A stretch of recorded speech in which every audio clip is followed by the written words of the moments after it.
Bonsoir et bienvenue dans le Grand JT, votre rendez-vous d'information sur Monissi. Bonsoir Peter. Bonsoir Vanessa et bonsoir à vous, chers téléspectateurs et internautes. À la une de cette édition, la situation sécuritaire reste très tendue à Kinskov. Une nouvelle attaque armée a été signalée dans la commune de la nuit du dimanche 23 août 2026. Pour l'instant, les détails de l'incident et le bilan exact ne sont pas disponibles. 11 groupes politiques expriment leurs inquiétudes quant aux conditions d'organisation des prochaines élections et demandent au CNP davantage de garanties sur la neutralité, l'inclusion et l'indépendance du processus. Toujours dossier élection, la participation des Haïtiens vivant à l'étranger aux prochaines élections est devenue une priorité majeure pour le CEP. L'institution étudie divers mécanismes pour rendre possible le vote de la diaspora. Le Japon et l'Organisation des États américains OEA ont annoncé un financement de 3 millions de dollars pour soutenir le processus électoral en Haïti. Ces fonds sont principalement destinés à appuyer l'inscription des électeurs et la production de cartes d'identité. Après 3 jours de discussion, le ministère de la Défense a clôturé le dimanche 23 août 2026 le Forum national sur l'avenir des forces armées d'Haïti. À l'international, nous parlerons du Canada qui a annoncé de nouveaux tarifs douaniers sur plusieurs dossiers américains suite à l'échec des négociations commerciales avec Washington. Donald Trump a réagi rapidement et menace de prendre de nouvelles mesures. Le Premier ministre britannique Andy Burnham est arrivé à Kiev pour célébrer le 35e anniversaire de l'indépendance de l'Ukraine. Cette visite intervient alors que Londres a annoncé un nouveau soutien militaire à Kiev, provoquant une vive réaction de Moscou. Les États-Unis préparent de nouvelles sanctions contre l'Iran. La Chine, de son côté, affirme qu'elle prendra les mesures nécessaires pour protéger ses intérêts, tandis que Washington demande à Pékin de coopérer afin d'exercer une pression économique sur Téhéran. Dossier sport, on parlera du CFU Challenge série, également du collectif d'anciens joueurs qui demandent une réforme de la FIFA. Madame, Monsieur, restez avec nous. Ces titres et bien d'autres vous seront développés après la pause.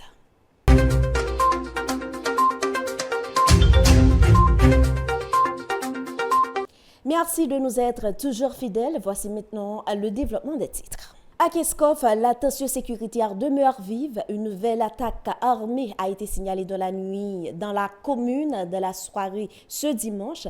Cet incident suscite de nouvelles inquiétudes au sein de la population, tandis que les autorités n'ont encore fourni aucun bilan officiel, Peter. Tout à fait, Vanessa. Selon plusieurs sources concordantes, un groupe armé aurait mené une nouvelle opération dans la commune de Kinskov dans la nuit du dimanche 23 août. Cette nouvelle attaque survient alors que plusieurs quartiers de Kinskov sont confrontés à de graves problèmes de sécurité, notamment en raison de la présence de groupes armés. Pour l'instant, les circonstances exactes de l'attaque restent floues. Aucune évaluation officielle n'est disponible concernant le nombre de victimes potentielles ni l'étendue des dégâts. Nous continuerons de suivre la situation de près, car l'inquiétude grandit parmi les habitants de différents secteurs de la commune de Kinskov. Pour mieux comprendre cette situation, Kendolph Saintal s'est penché sur le dossier. Voici son reportage.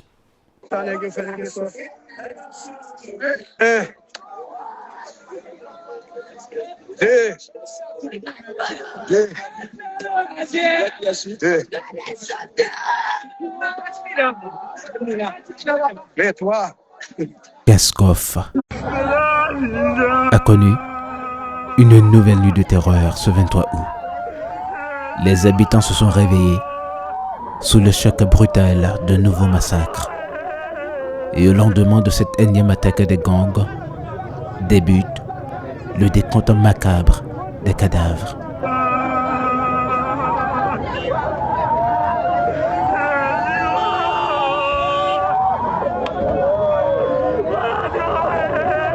Des corps éparpillés, des mares de sang dégoulinantes ont tapissé le sol, témoignent de la violence féroce des hommes armés contre la population civile. Dans la nuit du dimanche 23 au lundi 24 août, plusieurs personnes ont été tuées et des maisons ont été incendiées à Kinskov. Sur place, c'est la désolation. Les proches des victimes sont inconsolables.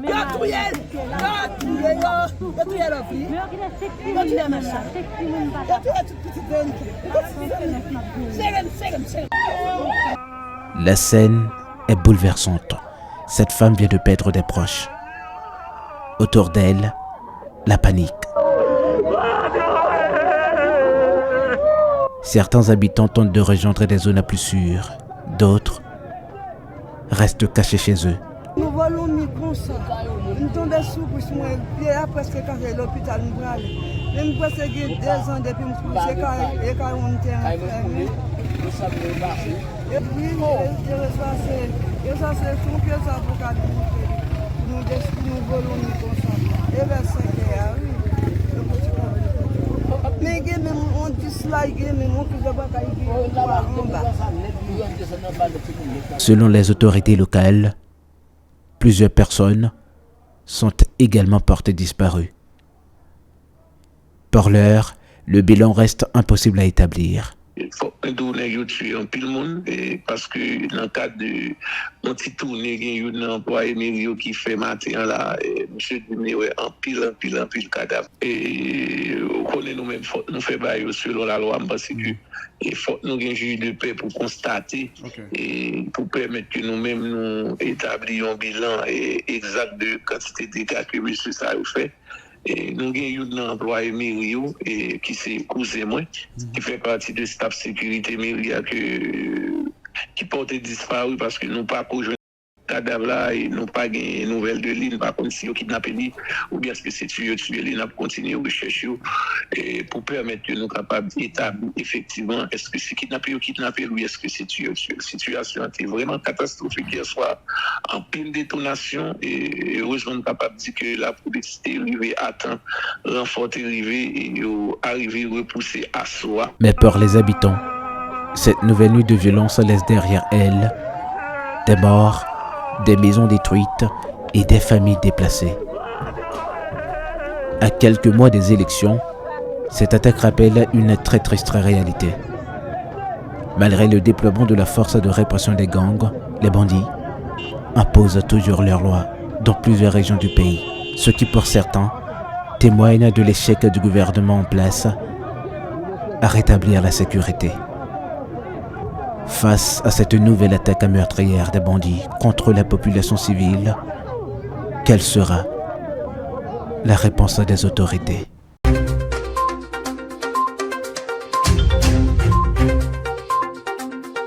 À quelques mois des prochaines élections, des voix s'élèvent au sein de la classe politique haïtienne. 11 groupes politiques interpellent le Conseil électoral provisoire sur plusieurs aspects du processus électoral et exigent davantage de garanties pour assurer, selon eux, des élections crédibles et inclusives, Peter. Oui, réunis le 19 août à Pétionville, les 11 groupes politiques ont adressé une note au CEP pour lui faire part de leurs préoccupations. Ils remettent notamment en question la neutralité de l'État, l'égalité entre les acteurs politiques, l'inclusion des électeurs et l'indépendance du Conseil électoral provisoire. Ces organisations soulèvent également des questions concernant le décret électoral et l'inscription sur les listes électorales. Elle propose en particulier de prendre en compte la base de données de l'Office national d'identification, notamment pour l'intégration des nouveaux électeurs. Ces groupes expriment également des réserves sur certains aspects du décret électoral dont ils s'interrogent sur la conformité aux principes constitutionnels. Telles sont pour l'instant les préoccupations et les propositions de ces organisations politiques alors que le processus électoral se poursuit, Vanessa. Dans le cadre des préparatifs électoraux, Haïti a obtenu un nouveau soutien international. Le Japon et l'OE ont débloqué 3 millions de dollars pour aider le pays à faire avancer le processus d'inscription des électeurs, Peter. Justement, Vanessa, selon les informations disponibles, ce financement permettra la mise à jour des listes électorales et la production d'environ 350 000 cartes d'identification nationale. L'initiative vise également à rendre les services d'identification plus accessibles, notamment dans les zones difficiles d'accès, Vanessa.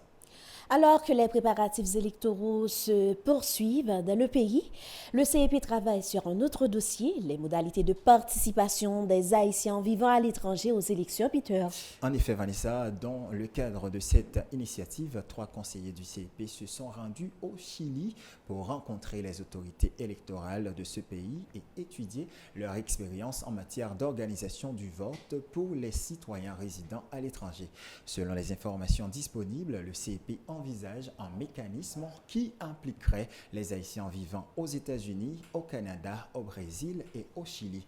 Toutefois, le projet se heurte à plusieurs défis, notamment sur les plans juridiques, administratifs et logistiques. Depuis le mois de mai, le CEP collabore avec le ministère des Affaires étrangères, le ministère des Haïtiens vivant à l'étranger et l'ONU pour réfléchir à l'identification des électeurs et à l'organisation de bureaux de vote au sein des consulats et des ambassades, Vanessa. Pour plus de détails sur ce dossier, suivons le reportage de Kindov Setal.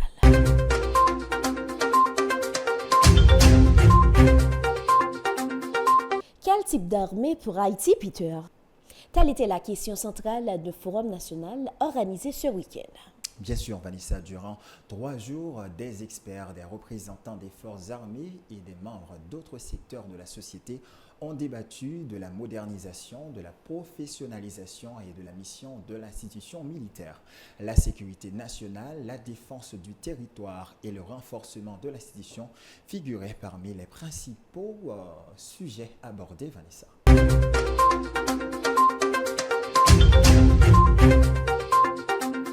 À l'international, la guerre commerciale entre le Canada et les États-Unis prend une nouvelle tournure.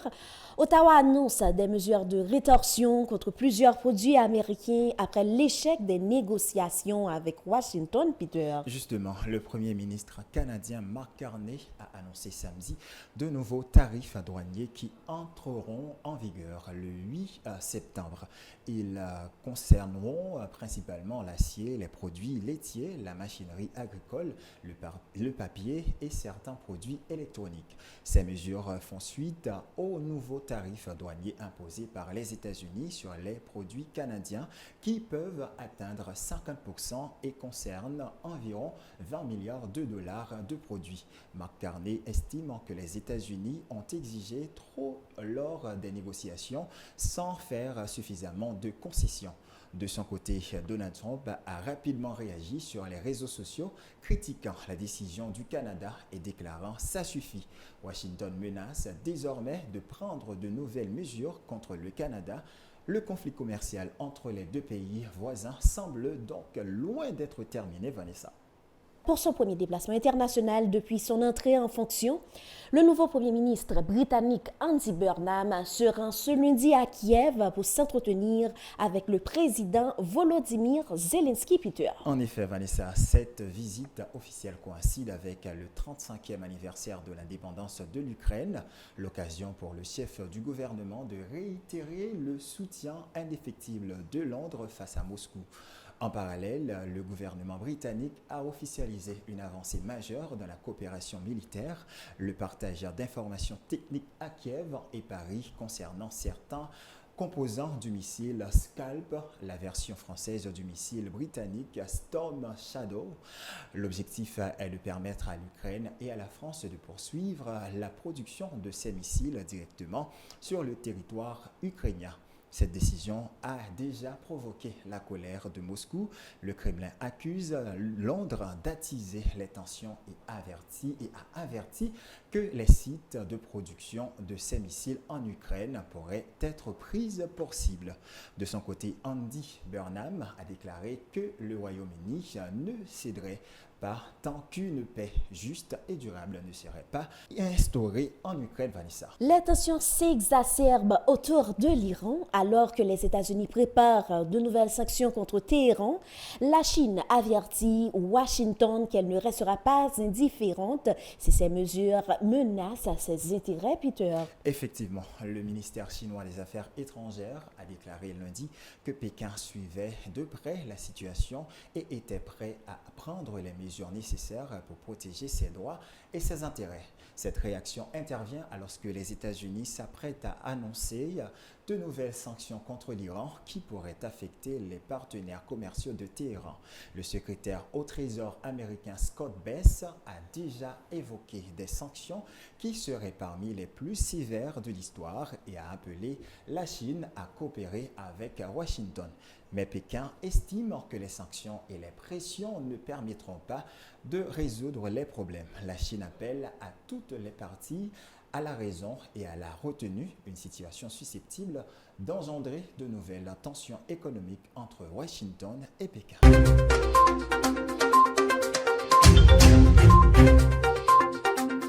En sport, CFU Challenge Série, la sélection haïtienne s'est imposée dans la compétition, Peter. Effectivement, Vanessa, les U14 haïtiens ont dominé la compétition en remportant ce dimanche 23 août la finale aux dépens de la Jamaïque, 4-0. Jodelé Delma a ouvert le score en première mi-temps, suivi par un doublé de Wensley Dumornay et un autre but de Rodelson Pelé-Janvier pour sceller le score. Les petits grenadiers ont réalisé un bilan de 4 victoires, une défaite lors de la compétition et ont inscrit 19 buts et encaissent 5 buts. Les petits grenadiers ont également dominé les trophées individuels. Jodelé Delma a terminé meilleur buteur de la compétition avec 8 réalisations, tandis que Wensley Dumornay a été désigné meilleur joueur de la CFU Challenge 2026. Un collectif d'anciens joueurs demande à leur tour une réforme de la FIFA et un regard direct sur la gestion du football, Peter. Oui, Vanessa, dans la foulée, dans un communiqué commun publié en 3 langues, français, espagnol et anglais, plusieurs anciens joueurs du football mondial ont pris position contre le président de la FIFA, Gianni Infantino, et ont réclamé une voix directe pour les joueurs et les supporters dans la gestion du football. Nous partageons également les mêmes préoccupations que les millions de supporters à travers le monde. Comme eux, nous avons vu le football que nous aimons s'éloigner de ses valeurs fondamentales sous la direction actuelle de la FIFA, ont-ils déclaré. Parmi les signataires figurent notamment l'Ivoirien Didier Drogba, l'Argentin Sébastien Veron, le Français Robert Pires et l'Américain Lucie Bronze. Il appelle à une réforme immédiate de la gouvernance de la FIFA, Vanessa. Voilà qui met fin à cette édition du Grand JT du soir. Merci de nous avoir suivis. Restez connectés à Monicivi pour la suite de notre programmation. Bonne soirée à toutes et à tous et à très bientôt pour un nouveau rendez-vous d'information. Bonsoir, Peter. Bonsoir, Vanessa.